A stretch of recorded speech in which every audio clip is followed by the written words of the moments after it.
건축 설계 일을 20년 넘게 하다 보니 부동산 시장의 흐름이 몸에 배었다. 특히 소형 오피스텔은 임대 수익이 괜찮아서 2년 전 강남 외곽에 작은 걸 하나 샀다. 28평형 대출 끼고 2억 3천에 매입했는데 지금은 3억은 좋게 나갈 것이다. 윤희는 그 사실을 모른다. 아니, 정확히는 내가 말하지 않았다. 결혼 17년 동안 윤희에게는 늘 건축 경기 어렵다.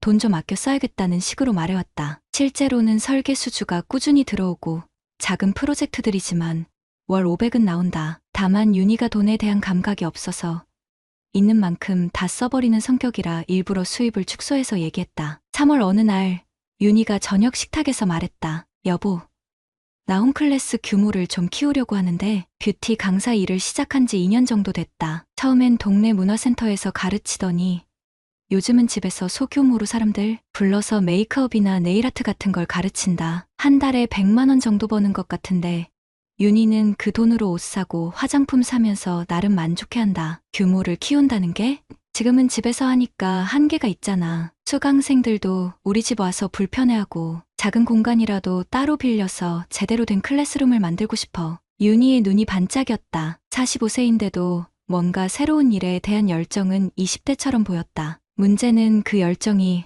어디서 나오는지 의심스럽다는 점이었다. 임대료는 어떻게 할 거야? 한 달에 80만 원 정도면 괜찮은 곳 구할 수 있대. 수강생이 늘면 충분히 감당할 수 있어. 나는 잠시 생각했다. 내가 가진 오피스텔이 딱 그런 용도로 쓰기 좋다. 15평 정도 되는데 넓은 거실과 작은 방 하나가 있어서 클래스룸으로 쓰기에 적당하다. 지금은 비어있는 상태고 임대를 내놓을까 고민 중이었다. 계약하고 보증금 내고 하는 거 복잡하니까 내가 아는 곳 하나 써. 조건 좋고 위치도 괜찮아. 정말.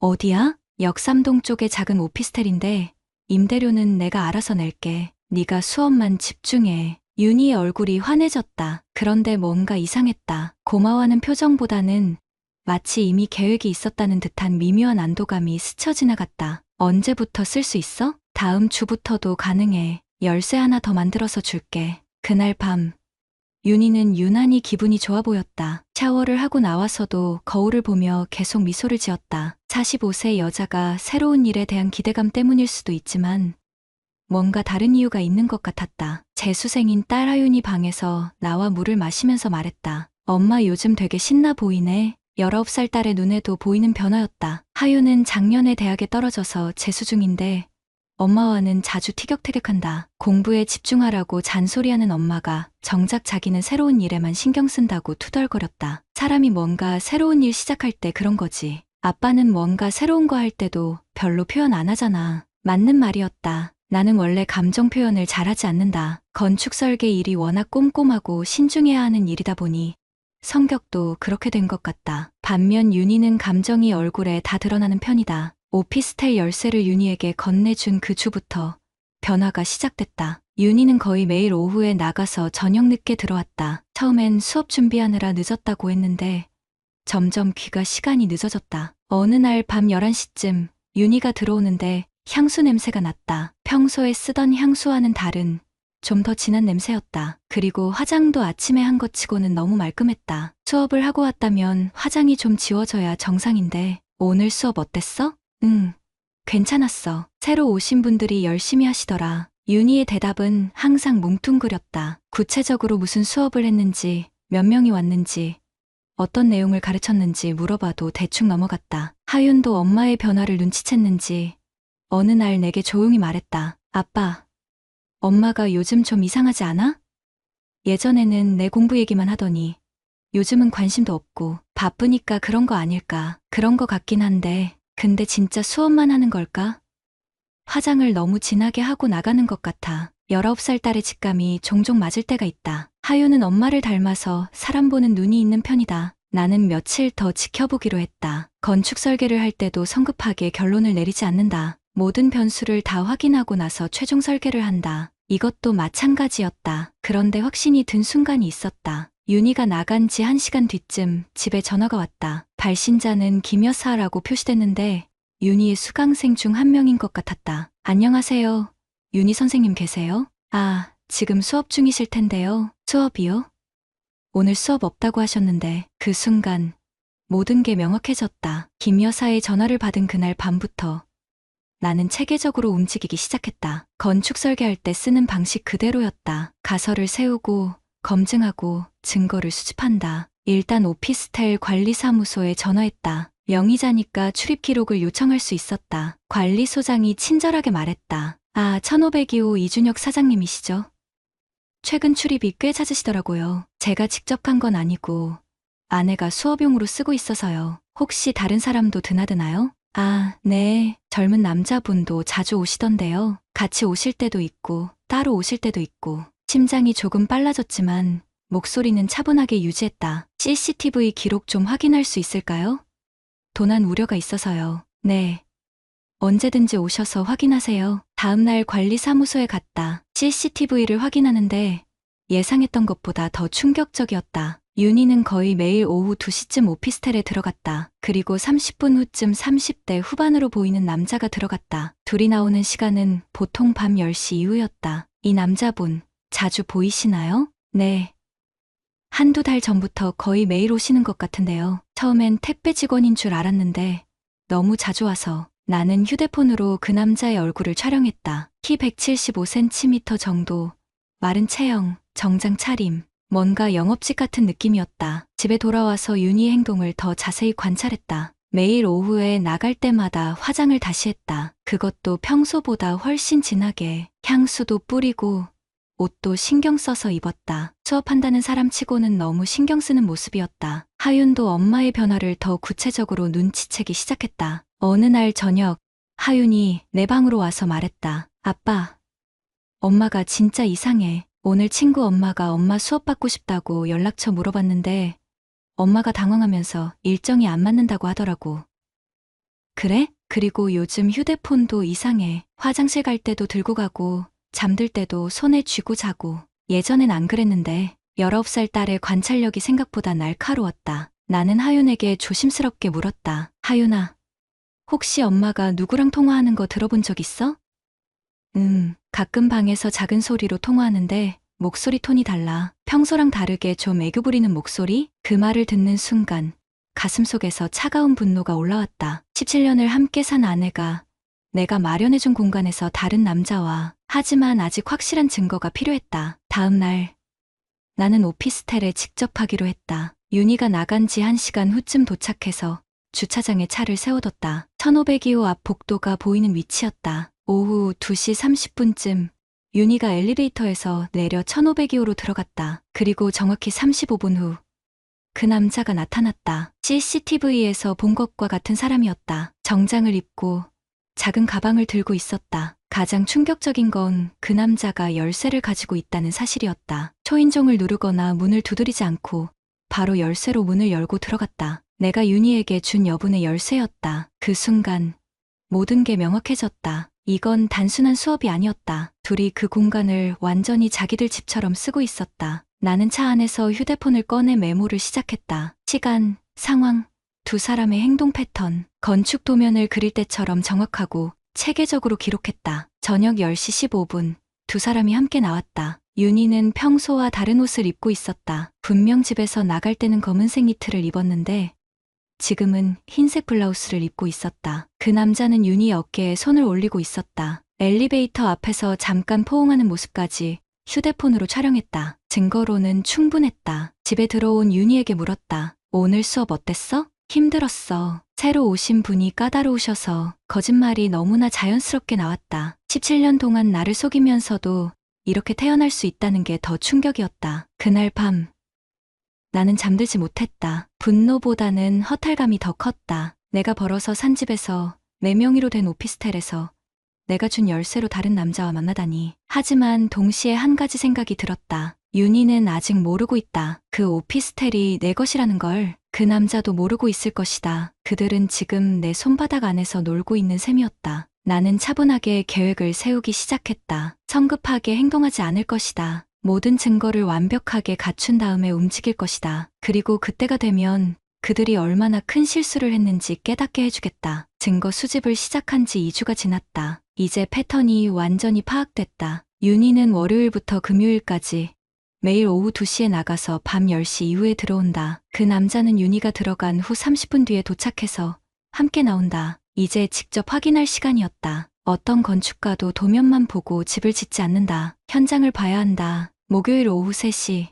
나는 오피스텔 1502호 앞에 서 있었다. 복도는 조용했고 1502호 안에서는 작은 음악 소리가 들렸다. 재즈였다. 윤희가 좋아하는 음악이다. 마스터키를 꺼내 조용히 문을 열었다. 현관에 구두 2켤레가 놓여 있었다. 윤희의 하이힐과 남자용 정장 구두. 크기를 보니 270 정도 되는 것 같았다. 거실로 들어서자 소파에 두 사람의 옷이 어지럽게 놓여 있었다. 윤희의 검은색 니트와 남자의 와이셔츠. 테이블 위에는 와인잔 2개와 치즈, 과일이 예쁘게 담긴 접시가 있었다. 완전히 데이트하는 연인의 모습이었다. 침실 문이 살짝 열려 있었는데 안에서 두 사람의 웃음소리가 들렸다. 17년을 함께 살면서 한 번도 들어본 적 없는 윤희의 낭낭한 웃음소리였다. 나는 휴대폰으로 모든 것을 촬영했다. 현관의 구두, 거실의 옷까지, 테이블 위에 와인잔까지, 그리고 침실 쪽에서 나오는 소리도 녹음했다. 민서가, 정말 여기가 우리만의 공간 같아. 윤희의 목소리였다.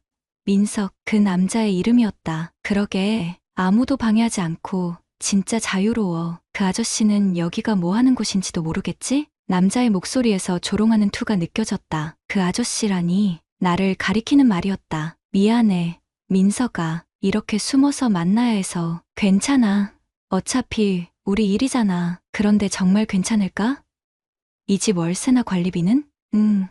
신경 쓰지 마. 우리 남편이 다 처리한다고 했어. 정말 이런 것밖에 못 해주는 사람이야. 그 순간 가슴속에서 뭔가 터지는 것 같았다. 내가 마련해준 공간에서 나를 비웃으면서 불륜을 저지르고 있었다. 조용히 나와서 승강기를 탔다. 주차장에서 차 안에 앉아 녹음 파일을 다시 들어봤다. 확실한 증거였다. 법정에서도 충분히 통할 만한 내용이었다. 그날 저녁, 하윤이 내게 다가왔다. 아빠, 엄마 휴대폰에서 이상한 메시지 봤어. 어떤 메시지? 오늘도 행복했어. 내일 2시에 우리 집에서 만나자라는 내용이었는데 보낸 사람이 민석이었어. 하윤의 눈에 눈물이 맺혀 있었다. 19살 딸이 엄마의 불륜을 직접 확인한 순간이었다. 하윤아, 힘들지? 어떻게 해야 할지 모르겠어, 아빠. 엄마가 왜 이러는 거야?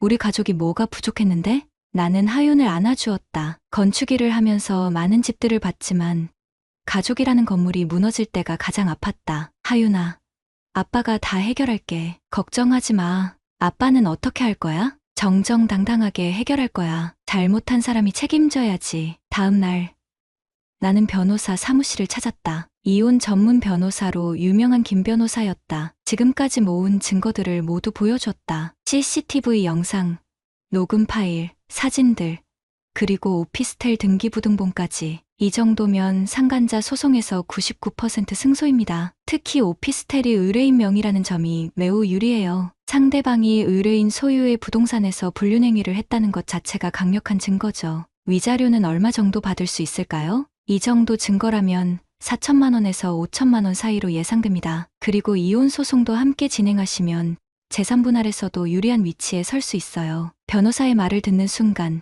마음이 차분해졌다. 감정적으로 행동할 게 아니라 법적으로 완벽하게 처리하겠다는 결심이 섰다. 그런데 한 가지 궁금한 게 있어요. 상간남의 신원을 정확히 파악해야 소송을 걸 수 있지 않나요? 맞습니다. 지금까지 수집한 정보로는 이름과 외모 정도만 아시니까 좀 더 구체적인 신상 정보가 필요해요. 집에 돌아와서 민석이라는 남자에 대해 조사하기 시작했다. 윤희의 휴대폰을 확인할 수는 없지만 다른 방법이 있었다. 오피스텔 관리사무소에서 방문자 명단을 확인하는 것이었다. 관리소장에게 다시 연락했다. 혹시 1502호에 자주 오시는 그 남자분, 방문자 등록 같은 거 하셨나요? 아, 네. 한번 택배 받으러 온다고 해서 신분증 확인했었어요. 최민석 씨였나?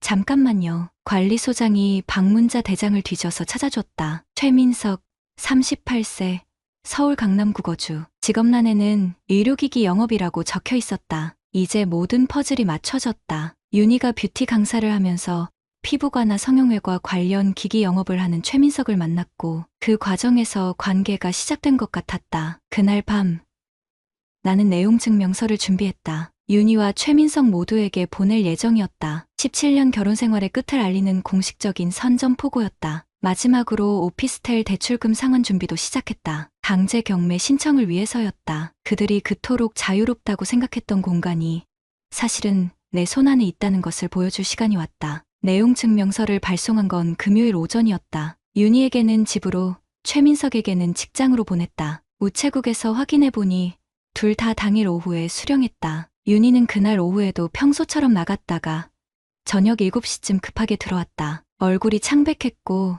손에 내용 증명서를 들고 있었다. 이게 뭐야?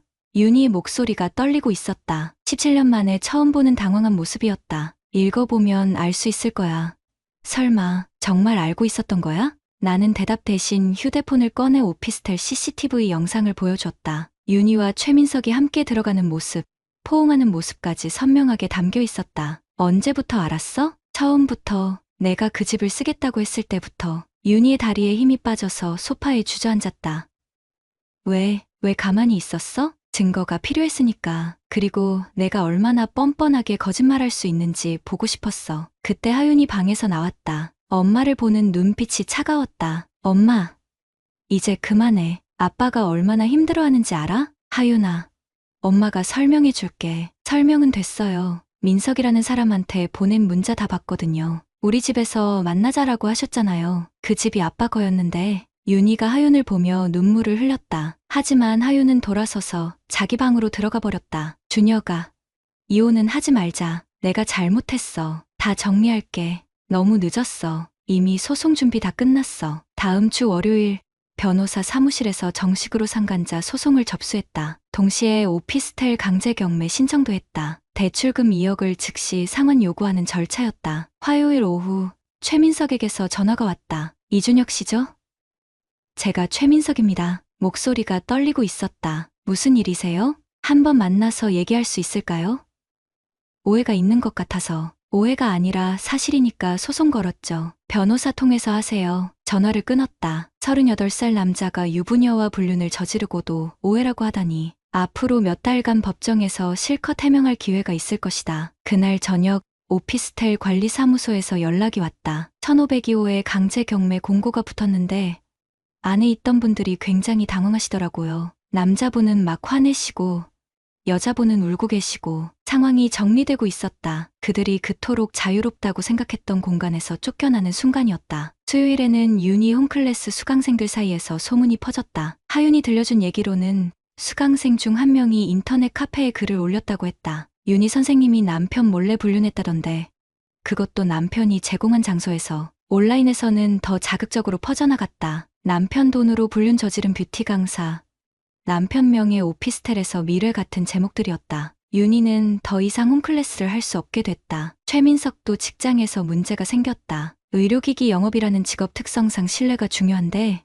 유부녀와의 불륜이 알려지면서 거래처들이 등을 돌리기 시작했다. 특히 피부과 원장들 사이에서는 이미 소문이 다 퍼진 상태였다. 목요일 첫 번째 조정 기일이 있었다. 법원에서 조정을 권유한 것이다. 최민석이 변호사와 함께 나타났는데 3주 전에 당당한 모습은 온데간데 없었다. 합의금으로 1천만 원 어떠신지요? 최민석의 변호사가 제안했다. 안 됩니다. 4천만 원입니다. 너무 과한 것 아닙니까? 과하다면 재판으로 가시죠. 증거는 충분하니까요. 조정은 결렬됐다. 결국 정식 재판으로 가기로 했다. 금요일에는 오피스텔 강제 경매 절차가 본격적으로 시작됐다. 법원에서 감정평가를 나왔고 현재 시세 3억 2천만 원으로 책정됐다. 대출금 2억을 빼면 1억 2천만 원이 남는 계산이었다. 윤희가 마지막으로 매달렸다. 준혁아, 정말 이혼하려고? 하윤이 생각해서라도. 하윤이는 이미 선택했어. 나랑 살겠다고. 실제로 하윤은 법원에 제출할 의견서를 직접 썼다. 19살의 솔직하고 단호한 문장들이었다. 저는 아버지와 함께 살고 싶습니다. 어머니의 행동으로 인해 우리 가정이 깨졌고 저는 더 이상 어머니를 존경할 수 없습니다. 아버지는 20년 넘게 성실하게 일하시며 가족을 위해 희생하셨는데 어머니는 그 희생을 배신했습니다. 2주 후 1차 재판이 열렸다. 판사는 제출된 증거들을 보고 명확하게 말했다. 피고 최민석 씨의 불법 행위가 명백히 인정됩니다. 특히 원고 소유의 부동산에서 지속적으로 불륜 행위를 한 것은 매우 중대한 사안입니다. 최민석은 법정에서 고개를 숙이고 있었다. 변호사도 더 이상 변명할 거리가 없었다. 한 달 후 1심 판결이 나왔다. 위자료 4,500만 원, 예상보다 높은 금액이었다. 판사는 판결문에서 이렇게 밝혔다. 피고는 원고가 제공한 부동산에서 원고의 배우자와 지속적으로 불륜관계를 유지했으며 이는 혼인관계 파탄의 결정적 원인이 되었다. 오피스텔 경매도 마무리됐다. 낙찰가 3억 1천만 원에 팔려서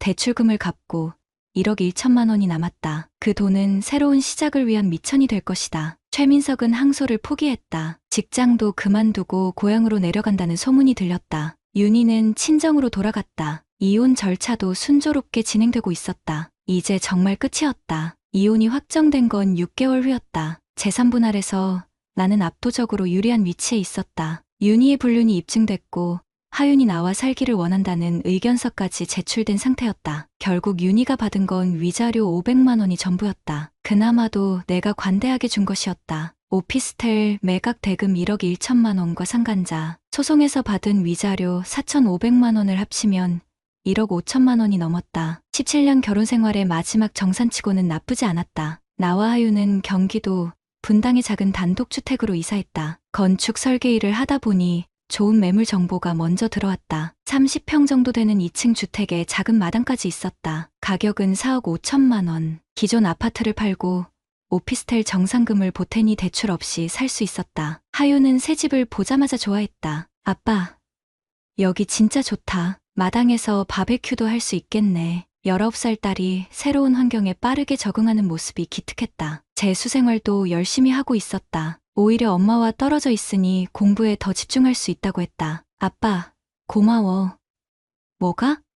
그냥 아빠 덕분에 새로 시작할 수 있게 됐잖아. 만약 아빠가 그때 참고 넘어갔다면 우리 가족은 계속 거짓말 속에서 살았을 거야. 하윤의 말을 들으니 그동안의 고생이 보상받는 느낌이었다. 아이는 때로는 어른보다 더 정확하게 상황을 판단한다. 새 집에서 지낸 지 3개월쯤 됐을 때 윤희에게서 연락이 왔다. 친정에서 지내면서 취업 준비를 하고 있다고 했다. 45세에 새로 일자리를 구하는 게 쉽지 않다는 하소연이었다. 하윤이 좀 만날 수 있을까? 하윤이한테 물어보고 연락드릴게. 하윤에게 물어보니 단호하게 거절했다. 아직은 만나고 싶지 않아. 엄마가 진짜로 반성하는지 더 지켜봐야겠어. 19살이지만 생각이 깊었다. 나는 하윤의 뜻을 존중했다. 최민석의 근황도 가끔 들렸다. 결국 서울을 떠나 지방 소도시로 갔다고 했다. 그곳에서 작은 사업을 시작했지만 잘 안 되고 있다는 소문이었다. 38살에 모든 걸 잃고 새로 시작하는 게 쉬운 일은 아닐 것이다. 가끔 내 선택이 옳았는지 생각해 볼 때가 있다. 좀 더 관대하게 넘어갔다면 어땠을까? 하지만 그런 생각은 오래가지 않는다. 잘못한 사람이 대가를 치르는 게 당연하다. 그래야 진짜 반성도 하고 다른 사람들도 경각심을 갖는다. 건축 설계 일은 더 잘 되고 있다. 이혼 과정에서 받은 스트레스를 일로 풀다 보니 오히려 더 창의적인 아이디어들이 나왔다. 새로운 프로젝트 의뢰도 꾸준히 들어오고 있다. 무엇보다 하윤과의 관계가 훨씬 좋아졌다. 예전에는 엄마를 통해서 대화하는 경우가 많았는데 이제는 직접 대화를 많이 한다. 저녁에 함께 마당에 앉아서 차를 마시며 이런저런 얘기를 나누는 시간이 하루 중 가장 좋다. 아빠, 나 대학 가면 아빠 혼자 괜찮을까? 걱정하지 마. 아빠도 이제 자유의 몸이잖아. 사실 새로운 만남에 대한 생각도 있다. 47세면 아직 늦지 않았다. 다만 성급하게 서두르지는 않을 것이다. 이번 일로 사람을 보는 눈이 많이 늘었다. 지난주에는 옛 동료들과 술자리가 있었다. 내 이혼 소식을 들은 후배들이 걱정하며 불러낸 자리였다. 형님, 많이 힘드셨죠? 힘들긴 했지. 그런데 후회는 없어. 오히려 깨끗하게 정리돼서 속이 시원해. 형님이 잘하신 것 같아요. 요즘 세상에 그런 일 당하고도 참고 사는 사람들이 많은데 동료들의 반응을 보니 내 선택을 지지하는 사람들이 많았다. 특히 같은 또래 기혼 남성들은 내 이야기를 들으며 고개를 끄덕였다. 얼마 전에는 윤희의 전 수강생 중 한 명에게서 연락이 왔다. 윤희가 다른 지역에서 다시 홈클래스를 시작하려고 하는데 과거 일을 숨기고 있다는 제보였다. 선생님, 그분이 또 다른 사람들을 속이고 있는 것 같아서 연락드려요. 나는 그냥 들어주기만 했다. 더 이상 윤희의 일에 개입할 생각은 없었다. 각자 자기 인생을 살아가는 것이다. 요즘 하윤이 자주 하는 말이 있다. 아빠, 진짜 멋있어. 나도 나중에 결혼하면 아빠 같은 사람이랑 하고 싶어. 너무 까다로운 기준을 갖지는 마라. 까다로운 게 아니라 정당한 거잖아. 정직하고 책임감 있고 마지막까지 가족을 지키려고 노력하는 사람. 딸의 말을 들으니 가슴이 뭉클했다. 17년 결혼 생활이 완전히 헛된 건 아니었다. 적어도 딸에게는 올바른 가치관을 심어줄 수 있었다. 지금 우리 부녀의 삶은 평온하다. 아침에 하윤이 학원에 가면 나는 사무실로 출근하고 저녁에 함께 집에서 식사한다. 주말에는 마당 정리를 하거나 근처 공원을 산책한다. 거창하지 않지만 거짓이 없는 일상이다. 가끔 생각한다. 만약 그때 오피스텔을 내 명의로 사두지 않았다면 어땠을까? 윤희의 불륜을 증명하기가 훨씬 어려웠을 것이다. 결과적으로는 20년 전 부동산에 관심을 갖고 차근차근 준비해둔 게 마지막에 나를 구해준 셈이다. 건축 설계를 하면서 늘 하는 말이 있다. 기초가 튼튼해야 집이 오래간다. 인생도 마찬가지다. 정직하고 성실하게 기초를 다져놓으면 언젠가는 그것이 자신을 지켜주는 힘이 된다. 어제 하윤이 대학 합격 소식을 알려왔다. 제1지망 대학 경영학과에 붙었다. 새로운 시작을 앞둔 딸을 보니 나도 덩달아 기분이 좋았다. 아빠, 대학 가서도 자주 집에 올게. 공부 열심히 하고 좋은 사람들 많이 만나. 응, 그리고 아빠도 좋은 분 만나면 소개해줘. 이제 정말 새로운 인생이 시작됐다. 구독자님들, 오늘 사연 댓글로 공유해 다른 분들과 함께 의견 나눠보세요. 저도 읽어보며 소통하겠습니다. 회사 복도를 지나던 중 팀장이 내 이름을 불렀다. 분기별 성과 보고서 마감이 내일이라는 얘기였다. 나는 무거운 한숨을 삼키며 고개만 끄덕였다. 스마트워치가 진동했다. 오후 8시. 오늘도 약속한 저녁 시간을 지키지 못할 것이다. 민주야. 오늘도 늦을 것 같아. 보고서 마감이 내일이라 메시지를 보내고 답장을 기다리지 않았다. 어차피 알았어 라는 짧은 한마디가 돌아올 테니까. 같은 대화가 4년차 팀장 이후로 매일 반복되는 일상이 되어버렸다. 나는 대리 시절부터 승진을 위해 자발적으로 야근을 자처했다. 남들보다 빠르게 부장까지 올라왔지만 그 과정에서 잃은 것도 많았다. 신혼 시절 민주의 웃음소리가 집안에 가득했던 때가 마지막으로 언제였는지 기억조차 가물가물했다. 미술학도였던 그녀가 결혼 후 붓을 놓은 지도 10년이 넘었다. 가족을 위한 일이야. 스스로에게 되뇌며 노트북 앞에 다시 앉았다. 하지만 마음 한구석에는 늘 공허함이 자리했다. 3살 때부터 쓰러지기 직전까지 일만 하다 심장마비로 영영 돌아오지 못한 아버지의 모습이 떠올랐다. 내가 걷고 있는 길도 그와 다르지 않다는 불편한 진실을 애써 외면했다. 그날 밤 11시가 넘어 집에 돌아왔을 때 평소와 달리 거실에는 불이 꺼져 있었다. 현관에 민주의 운동화가 보이지 않았다. 이 시간에 어디 갔지? 의문이 스쳤지만 피곤함에 그냥 지나쳤다. 냉장고에서 반찬을 꺼내 대충 저녁을 해결하고 침대에 누웠다. 민주가 돌아오는 소리도 듣지 못한 채 깊은 잠에 빠져들었다. 주말 아침 평소보다 늦게 일어났을 때 거실에서 지우의 목소리가 들렸다. 엄마, 어제 미술관 어땠어? 재미있었어? 민주의 웃음소리가 오랜만에 경쾌하게 울렸다. 오랜만에 정말 좋았어. 다음에 지우도 데려갈게. 침대에서 나와 거실로 향하던 중 식탁 위에 놓인 종이 한 장이 눈에 들어왔다. 민주의 이름이 정성스럽게 적힌 카드였다. 한민주님을 특별히 초대합니다. 감성의 향연. 이연우 개인전. 나는 카드를 집어들었다. 뒷면에는 유려한 필체로 메모가 적혀 있었다. 당신의 섬세한 예술적 감각이 그립습니다. 다시 붓을 들어보는 건 어떨까요? 현우. 묘한 불편함이 가슴을 스쳤지만 곧 현실의 무게에 파묻혔다. 주말에도 처리해야 할 이메일이 수십 개였다. 카드를 내려놓고 노트북을 켰다. 아빠, 일어났어? 지우가 방으로 들어오며 반갑게 외쳤다. 12살이 된 딸은 나보다 민주를 닮아 섬세하고 예민했다. 일어났어. 엄마는? 엄마는 샤워 중이야. 아빠, 나 이번 주에 미술 시간에 우리 가족 그림 그려야 하는데 같이 있는 사진 찾기 힘들었어. 지우의 말에 나는 멈칫했다. 가족 사진을 찾기 힘들었다니 언제부터 우리는 함께 웃는 순간을 잃어버렸을까? 아, 그래? 이번 주말엔 시간 내서 같이 사진 찍자. 지우가 고개를 끄덕였지만 눈빛에는 의심이 서려 있었다. 약속을 지키지 못한 적이 한두 번이 아니었으니 민주가 샤워를 마치고 나왔다. 평소와 달리 화장을 가볍게 한 모습이었다. 지우야, 오늘 오후에 엄마 잠깐 외출해야 할 것 같아. 민주의 목소리에는 오랜만에 활기가 돌았다. 새로 산 듯한 원피스를 입고 거울 앞에서 머리를 정돈하는 그녀의 모습이 낯설게 느껴졌다. 언제부터인가 민주는 집에서 늘 운동복 차림이었다. 또 미술관가? 지우의 물음에 민주는 살짝 얼굴을 붉혔다. 오랜만에 마음에 드는 작품들을 봤거든. 엄마도 예전에는 그림 그리는 거 좋아했잖아. 지우는 의미심장한 표정으로 나를 바라봤다. 마치 아빠, 엄마가 달라졌어라고 말하는 듯 했다. 하지만 나는 이미 노트북에 시선을 고정한 채 그 미묘한 신호를 놓치고 있었다. 봄비가 내리는 오후, 나는 다시 그 갤러리를 찾았다. 손에는 스케치북을 들고 있었다. 10번도 넘게 고민한 끝에 꺼내든 것으로 결혼 후 장롱 속에 묻어두었던 나의 일부였다. 미술대학 졸업 후 한 번도 제대로 펼쳐보지 못했던 꿈의 파편. 와주셨네요.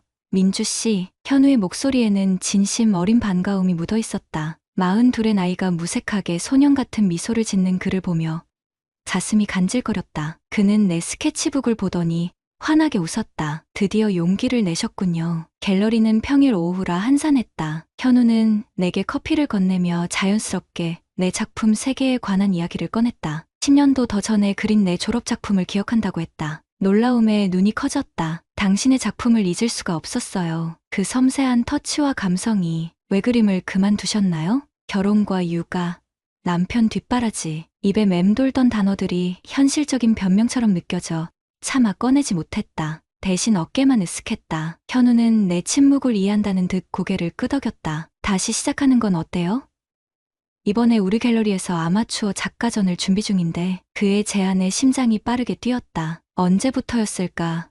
누군가가 내게 이런 기회를 준 것이. 상호는 내 그림에 관심을 보인 적이 단 한 번도 없었다. 결혼 초 아이 태교로 그린 수채화를 보여줬을 때도 그저 그림 비싸게 팔리면 좋겠다는 농담만 던졌을 뿐. 오후 내내 현우는 내게 그림을 그릴 수 있는 갤러리 구석 공간을 내주었다. 처음에는 어색했지만 붓을 든 손이 점차 기억을 되찾았다. 그는 가끔 다가와 내 스케치를 바라보며 진심 어린 조언을 건넸다. 그 모든 순간이 소중하게 느껴졌다. 오늘 저녁 혹시 시간 되세요?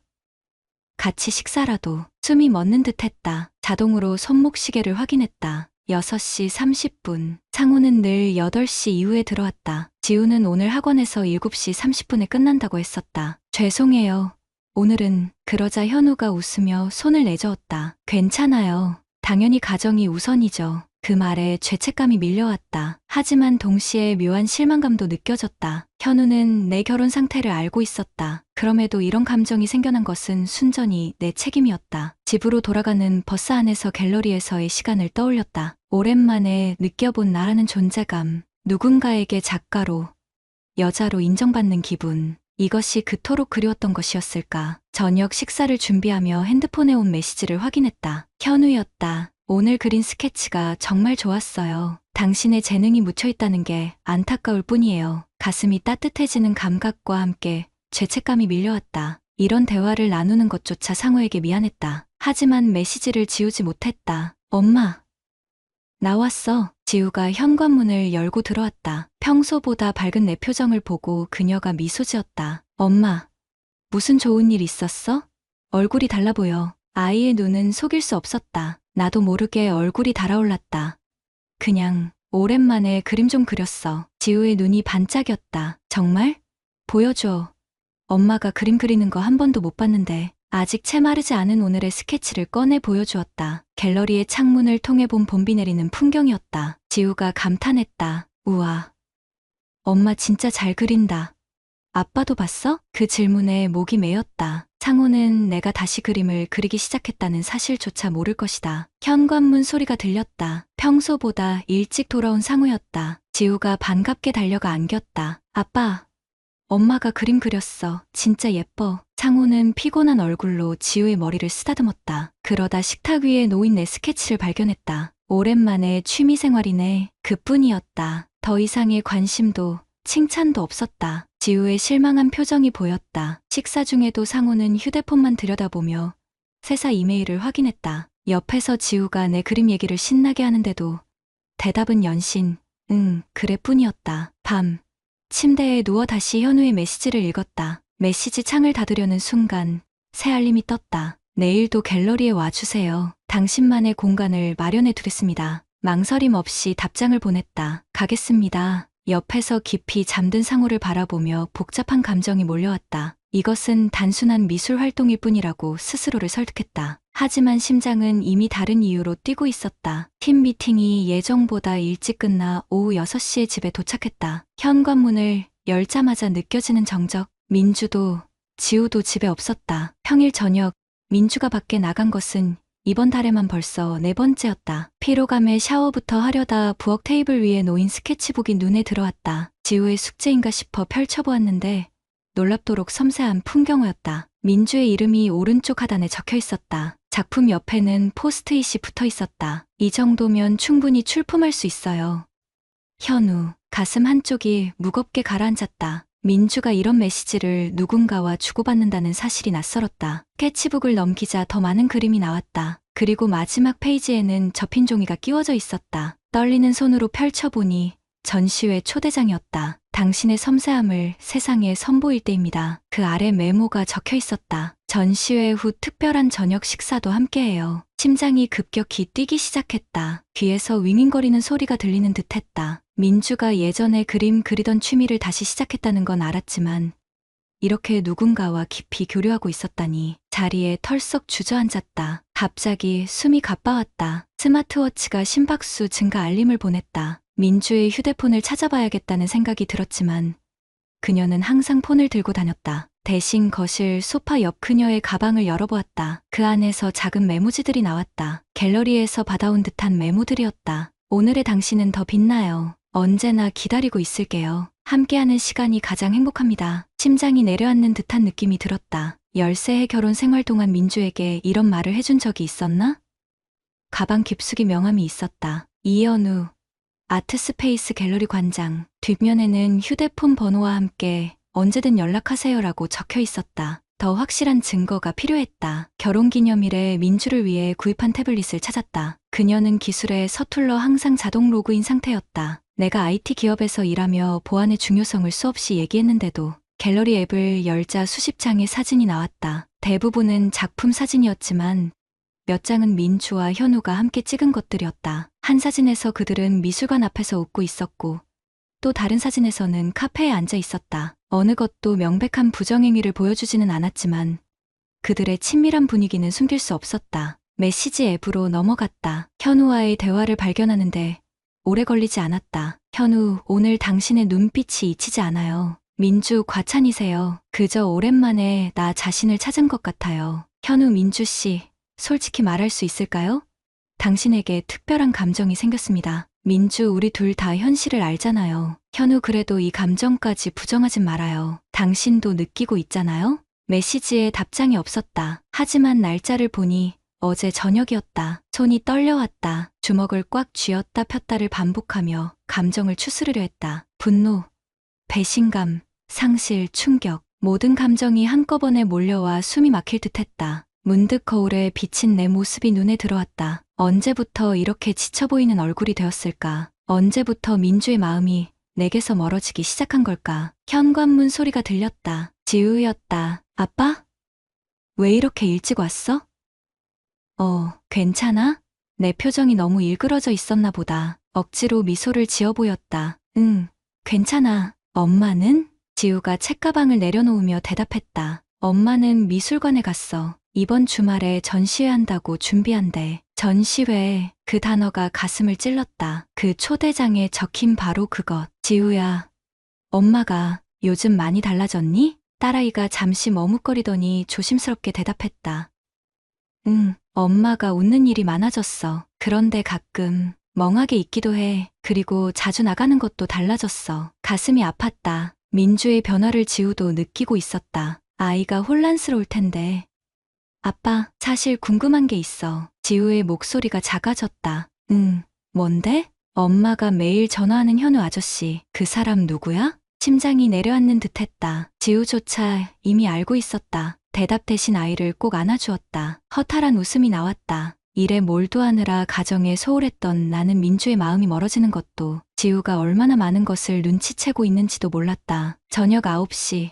민주가 돌아왔다. 평소와 달리 화장이 짙고 처음 보는 원피스를 입고 있었다. 곁에는 미소가 가득한 표정. 문이 열리자마자 향수 냄새가 풍겼다. 내가 선물한 적 없는 향수였다. 그녀는 나를 보고 살짝 놀랐지만 이내 평소처럼 인사했다. 오늘 일찍 왔네. 나는 태블릿을 들어 보였다. 민주의 얼굴이 순식간에 창백해졌다. 이제 모든 것을 직면할 시간이었다. 민주의 얼굴에서 핏기가 가시는 것이 보였다. 그녀의 손에 들린 쇼핑백이 바닥으로 떨어졌다. 침묵이 방 안에 무겁게 내려앉았다. 지우는 첫 마디가 그것이었다. 내 질문이 아니라 그녀의 질문. 자신의 비밀이 발각된 순간에도 가장 먼저 딸을 걱정하는 모성은 분명했다. 자기 방에 있어. 이어폰 끼고 음악 듣고 있을 거야. 민주는 떨리는 손으로 쇼핑백을 주워들었다. 평소에 그녀라면 바로 설명을 시작했겠지만 지금은 다른 사람처럼 침착해 보였다. 뭘 보았는지 알아. 하지만 내가 생각하는 그런 게 아니야. 전형적인 변명이었다. 외도 심리 기사에서 읽었던 미니마이징 패턴 그대로였다. 피해자의 고통을 축소시키려는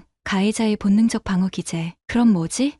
갤러리 관장과 단둘이 식사하고 매일 속삭이듯 메시지 주고받고 향수 선물 받고 이런 건 다 친구 사이에 하는 거야? 억누르려 했던 분노가 목소리에 실렸다. 민주의 눈에 놀라움이 스쳤다. 내가 이렇게까지 확인했다는 사실에 충격받은 듯했다. 그래, 그 사람은 내게 특별한 감정이 있을지 몰라. 하지만 난 그저 말을 잇지 못하는 그녀를 보며 가슴이 찢어지는 듯했다. 열쇠 해동안 같은 베개를 나눈 아내가 다른 남자의 감정을 인정하는 순간 무언가가 무너지는 소리가 들리는 듯했다. 그저 뭐?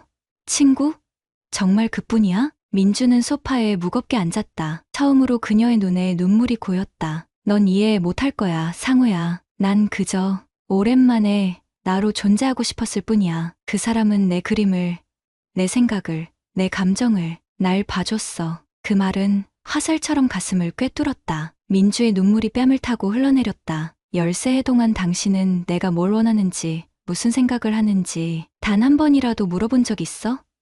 그저 회사뿐이었지. 내 생일에도 결혼기념일에도 민주의 목소리가 높아졌다. 오랫동안 쌓아왔던 감정의 댐이 무너지는 것 같았다. 미안해. 하지만 그건 우리 가족을 위한 거였어. 내 변명이 얼마나 공허하게 들리는지 스스로도 알았다. 민주가 쓴웃음을 지었다. 가족.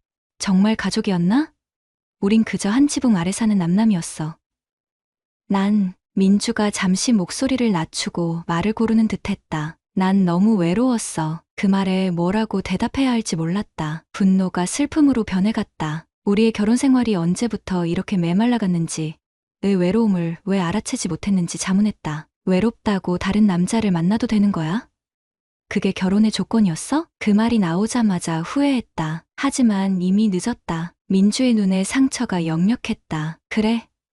넌 항상 그랬지. 논리와 원칙만 따지고, 감정은? 내 마음은? 당신은 내 마음을 한 번이라도 진심으로 들여다본 적 있었어? 민주가 벌떡 일어섰다. 그녀의 모습이 낯설었다. 항상 참고 이해해주던 온화한 아내가 아니었다. 난 현우 씨와 육체적 관계를 맺은 적 없어. 단 한 번도. 하지만 그가 내게 보여준 관심과 배려는 말을 잇지 못하고 흐느끼기 시작했다. 마음 한구석에서는 그녀를 안아주고 싶은 충동이 일었지만 배신감이 그보다 컸다. 메시지들은? 특별한 감정이 생겼다는 건? 그 초대장에 적힌 특별한 저녁 식사는? 민주의 표정이 굳어졌다. 그제서야 뭔가를 결심한 듯 고개를 들었다. 그래, 그는 나에게 감정이 있어. 그리고 난 그 감정이 싫지 않았어. 내가 얼마나 갈증에 시달렸는지 너는 모를 거야. 미안해. 하지만 난 정말 그 순간 작은 소리가 들렸다. 우리 둘 다 소리가 난 쪽을 돌아보았다. 복도에 지우가 서 있었다. 창백한 얼굴로 두 눈에는 눈물이 가득했다. 엄마, 아빠, 그 작은 목소리에 우리 부부의 분노가 순식간에 얼어붙었다. 지우는 우리가 세상에서 가장 지키고 싶었던 존재, 우리의 모든 다툼 속에서도 유일하게 지켜야 할 아이. 그 지우가 모든 것을 들었다. 지우야, 이리 와. 민주가 다가가려 했지만 지우는 뒷걸음쳤다. 그녀의 눈에는 우리가 한 번도 본 적 없는 공포가 있었다. 엄마가 다른 아저씨 좋아하는 거야? 12살 아이의 단순하지만 가장 본질적인 질문에 방 안의 공기가 얼어붙었다. 민주의 얼굴에서 핏기가 완전히 사라졌다. 아니, 지우야, 그게 아니라. 지우가 갑자기 방으로 뛰어들어가 문을 쾅 닫았다. 잠금 소리가 들렸다. 뒤이어 흐느끼는 소리가 새어나왔다. 민주와 나는 망연자실한 채로 서 있었다. 우리의 갈등이 지우에게 얼마나 큰 상처를 주었는지 그제서야 깨달았다. 민주가 지우의 방문 앞으로 다가가 문을 두드렸다. 지우야, 문 좀 열어줄래? 엄마가 설명해 줄게. 대답 없는 침묵. 그저 흐느끼는 소리만. 민주가 내게 돌아섰다. 그녀의 얼굴에 비통함이 가득했다. 이게 내가 원한 거야? 지우까지 망치고 싶은 거냐고. 내가? 내가 이랬다고? 내가 바람피워서 생긴 일이잖아. 목소리가 점점 커졌다. 둘 다 분노와 수치심, 죄책감이 뒤섞인 감정에 휩싸여 이성을 잃어가고 있었다. 바람? 내가 언제? 난 단 한 번도 그 사람과 거짓말 그만해. 증거는 이미 봤어. 사진들, 메시지들. 소리치는 우리의 목소리가 집 안에 메아리쳤다. 민주가 갑자기 얼굴을 감싸고 쓰러지듯 소파에 주저앉았다. 처음으로 그녀가 완전히 무너지는 모습을 보았다. 어깨가 격렬하게 떨렸다. 미안해, 미안해. 이런 의도는 아니었어. 난 그저 말을 잇지 못하고 흐느끼는 민주를 바라보았다. 그리고 지우의 방에서 계속 들려오는 흐느낌. 우리가 쌓아온 모든 것이 이렇게 무너져 내리는 순간 마음속에서 한 가지 질문이 떠올랐다. 우리는 이 상처에서 회복될 수 있을까? 오늘로 별거 3주째. 아파트 근처 월세 오피스텔에서 나 혼자 지내는 동안 민주는 지우와 함께 집에 남았다. 그날 밤 이후 우리는 지우를 위해 최소한의 예의를 지키기로 합의했다. 하지만 내 마음속 깊은 상처는 아직 아물지 않았다. 법적 절차를 밟을까도 고민했다. 상간자 소송도 검색해봤다. 그러나 실제로 육체적 관계가 있었는지는 확인할 수 없었고 감정적 외도만으로는 법적으로 큰 의미가 없다는 변호사의 조언을 들었다. 무엇보다 이런 일이 공식화되면 지우에게 더 큰 상처가 될 것이었다. 오늘은 약속된 주말이라 지우를 데리러 갔다. 민주와는 눈도 마주치지 않은 채 지우만 데리고 나왔다. 차 안에서 지우는 어제보다 조금 나아 보였다. 학교 상담 선생님과의 면담이 도움이 된 듯했다. 아빠, 선생님이 그러는데 부모님이 싸워도 내 탓이 아니래. 지우의 말에 가슴이 무너져 내렸다. 12살 아이가 받아들이기에는 너무 큰 상처였다. 그녀의 작은 손을 잡았다. 당연하지. 절대 내 탓이 아니야. 어른들의 문제란다. 아이가 잠시 침묵하더니 조심스럽게 물었다. 엄마랑 다시 같이 살 거야? 그 질문에 대답할 준비가 되어 있지 않았다. 내 침묵이 길어지자 지우의 눈에 실망감이 스쳤다. 키즈 카페에서 지우는 다른 아이들과 놀았지만 예전의 활기찬 모습은 아니었다. 한쪽에서 그녀를 지켜보며 팀장에게서 온 이메일을 확인했다. 2달간의 육아휴직 신청이 승인됐다는 내용이었다. 지우를 위한 내 첫 번째 결단. 민주에게서 메시지가 왔다. 지우 약은 잊지 말고 저녁에 먹이세요. 잠들기 전에 악몽 때문에 불안해할 수 있으니 옆에 있어주세요. 형식적인 문장이지만 그 안에 담긴 모성은 여전했다. 답장을 보내지 않았다. 저녁, 지우를 재운 후 오피스텔 발코니에 나가 맥주를 마셨다. 가을 바람이 차갑게 느껴졌다. 민주와 처음 만났던 날이 생각났다. 대학 미술 동아리 전시회, 그녀의 그림이 내 시선을 사로잡았던 순간, 그때의 민주는 눈빛이 살아있었다. 언제부터 그 빛이 사라졌을까? 휴대폰이 울렸다. 낯선 번호였다. 윤상호 씨인가요? 중년 남성의 목소리였다. 순간 알아차렸다. 이현우였다. 그렇습니다만 가슴 속에서 분노가 치밀어 올랐지만 억누르려 노력했다. 먼저 죄송합니다. 하지만 오해가 있는 것 같아 연락드렸습니다. 그의 목소리에는 죄책감이 묻어 있었다. 그는 자신이 민주에게 감정이 있었음을 인정했다. 하지만 그녀는 단 한 번도 그 감정에 화답한 적이 없다고 했다. 전시회 초대장도 단지 작가로서의 인정이었을 뿐이라고. 믿기 힘드시겠지만 그녀는 항상 당신과 지우만 이야기했습니다. 단지 외로웠던 것 같습니다. 통화를 끊고 한참을 침묵했다. 그가 거짓말을 했을 수도 있다. 하지만 처음으로 내 책임에 대해 깊이 생각하게 됐다. 민주를 그토록 외롭게 만든 건 결국 나였다. 다음 날 아침, 지우를 학교에 데려다주고 용기를 내어 민주에게 연락했다. 오랜만에 둘이서 이야기를 나누자고 약속 장소로 우리가 처음 만난 대학 근처 카페를 택했다. 민주는 여전히 아름다웠지만 지쳐 보였다. 그녀의 눈 밑 다크서클이 깊어져 있었다. 어색한 침묵이 이어졌다. 그 갤러리, 그만뒀어. 민주가 먼저 입을 열었다. 더 이상 현우를 만나지 않는다는 의미였다. 내가 요구한 건 아니야. 내 선택이겠지. 어색한 대화가 오갔다. 그러다 문득 그녀가 물었다. 우리 어떻게 이렇게 됐을까? 그 질문에 오랫동안 생각했던 답이 있었다. 내가 너를 보지 않아서야. 일에 파묻혀 내 꿈을, 내 욕구를, 내 외로움을 보지 못했어. 민주의 눈가가 붉어졌다. 하지만 그렇다고 내가 한 일이 정당화되진 않아.